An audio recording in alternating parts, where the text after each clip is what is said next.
আজকের এক্সপেকটেশনটা হচ্ছে অনেক বড় এক্সপেকটেশন। সবচেয়ে বড় বিষয় যে বিষয়টি বাংলাদেশের জন্য আজকে একটি সুখবর আছে, আপনারা জানেন যে আর্জেন্টাইন কোচ যিনি লিওনেল স্ক্যালোনি তিনি ঘোষণা দিয়েছেন যে আজকের ম্যাচ তারা জয়লাভ করতে পারে। এই জয়টা বাংলাদেশের মানুষের জন্য, বাংলাদেশের জনগণের জন্য তারা উৎসর্গ করেন। এটা হচ্ছে বাংলাদেশের যারা সাপোর্টার, আর্জেন্টাইন সাপোর্টার, তাদের জন্য একটি বড় পাওয়া।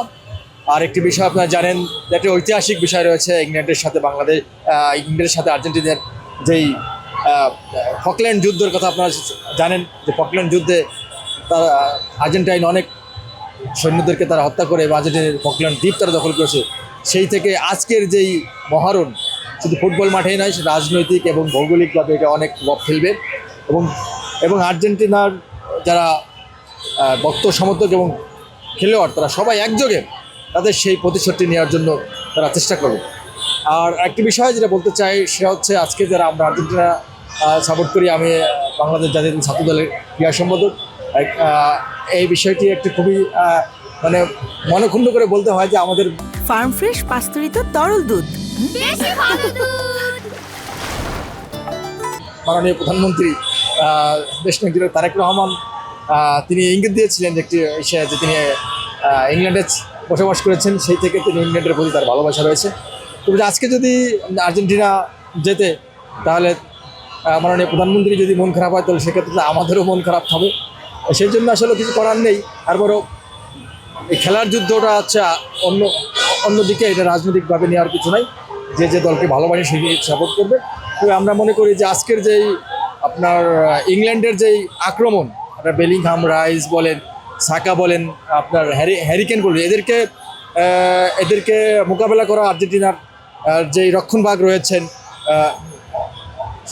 রোমেরো, তাদের জন্য খুবই কঠিন হয়ে যাবে। তারপর আমরা আশা করি যে ফুটবল জাদুকর, ফুটবলের ঈশ্বর বলা হয় যাকে, সত্যিকার অর্থে আমরা যারা খেলা দেখেছি লিওনেল মেসির এই প্রজন্মের খেলা, তিনি মাঠে থাকলে আমরা সবসময় ভরসা করতে পারি যে তিনি মাঠে থাকলে একটি ভালো ফলাফল তিনি বয়ে আনবেন এবং আমরা এই 2026 সালের বিশ্বকাপটা আমরা গড়ে তুলতে পারবো ইনশাআল্লাহ, সেই প্রত্যাশা আমরা রাখছি।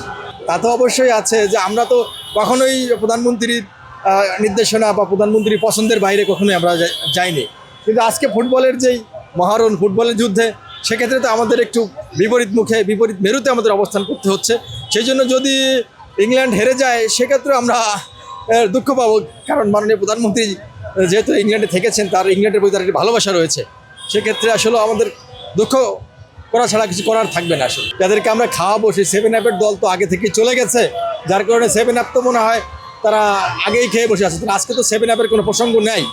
আজকে আমরা ফকল্যান্ড যুদ্ধের যেই পরাজয়ের যে গ্লানি, সেই গ্লানি থেকে বের হয়ে আমরা এই প্রতিশোধ আমরা নেব। ফকল্যান্ড যুদ্ধে যে আমাদেরকে হারিয়েছিল, সেই হারার বেদনা আমরা আজকে শুধু আসলে আমরা, এবং সবচেয়ে বড় সেলিব্রেশন হচ্ছে আর্জেন্টিনা জিতলে আজকের এই জেতাটা কিন্তু আমাদের বাংলাদেশের জনগণের জন্য উৎসর্গ করে। এর চেয়ে বড় পাওয়া তো আর বাংলাদেশের মানুষের জন্য কিছু থাকতে পারে না। আর্জেন্টিনা এবং বাংলাদেশ আমি মনে করি একই মায়ের দুটি সন্তানের মতো। বাংলাদেশের কথা শুনলে আর্জেন্টিনা আসে, আর্জেন্টিনার কথা শুনলে বাংলাদেশ আসে। সুতরাং এটা ওতপ্রোতভাবে জড়িত।